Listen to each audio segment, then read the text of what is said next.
این خانواده 2 ماه می شود ماتم دارد. نازنین 10 ساله، مهجبین 7 و شهریار 6 ساله غرق شدند. تیز تیز نوارهای جشن خانوادگی را می بینند و می خواهند مقصران مرگ آنها جزا بگیرند. دنیا به دروازه نیست کم ترک سه تایما جگر گوشه ما بعد چی زحمت در امی سنگا ما کلان کردم ما پشتورا میکردم مکتب میزگرون اولکم. حادثه 16 ایول در سواحل این رود رخ داده است.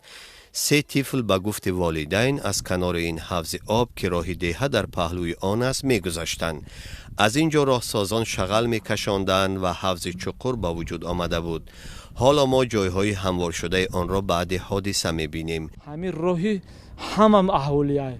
وقتی فرزندان ما هر روز با دوری آب میگذشتن، آب طور همین پای افزوله بود. فرزند ما نفهمیده بر دوری هم آب رفته در همون چقری 6 متر زدگی. بیبی خال شریفова میگوید آن روز کودکانش برای خریدن یخماس از خانه بیرون شدند و بعد 30 دقیقه جسدشان را آوردند. می رفتن می خریدن می اومدن پای نیم ساعت گذشت. الخون شدم خیر رفتم ایدمشون برون اومدم رفتم همون راهی که می رفتم با سرشون همین پایون قدی گیرد همون حوض چاه کندگی همین آدمای کورکنی دولت ده بچه‌ها تو مرا یاد نگفت که همطوری گپا همسایه‌ام با پیشم گذاشتم تا گذاشتم رفتم همین رفتم رسیدم خبر اومد که گلکو دا اود دام کرده بالنسا بودن. والدین بر مرگ این 3 طفل شرکت راهسازی را گناهکار دانسته به مقامات مراجعت کردند که آنها را جزا بدهند.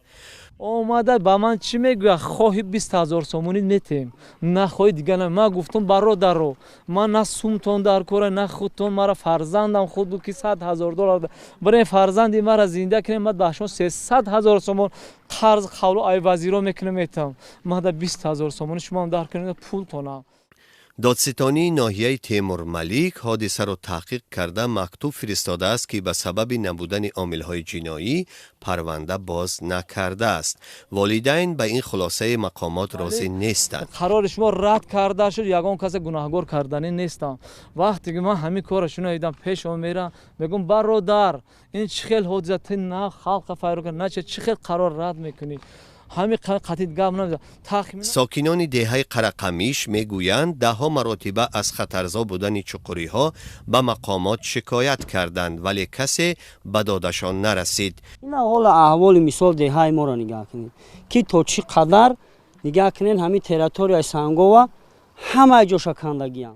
بر طبق یک عهدنامه راهسازان منطقه کنگرد بلجوان خاولینگ می بایست چقوری های به وجود آمده را پر می کردن. ساکنان می گویند نباید برای نقض این عهدنامه راهسازان بی جزا مانند. ما کمازاشونه من کردیم داشتی که روبروتون بیاین بگین اهالی 500-600 اقلا 1 کیلومتر پایینتر رفته همین کارتون بکنین که هیچ که پریزنواد نکرد. گپ مورا خلق اون چیزی که کس گفت قبول نکردن. آنها نمیخواهند فاجعه به سر همدیه‌شان آمده تکرار شود.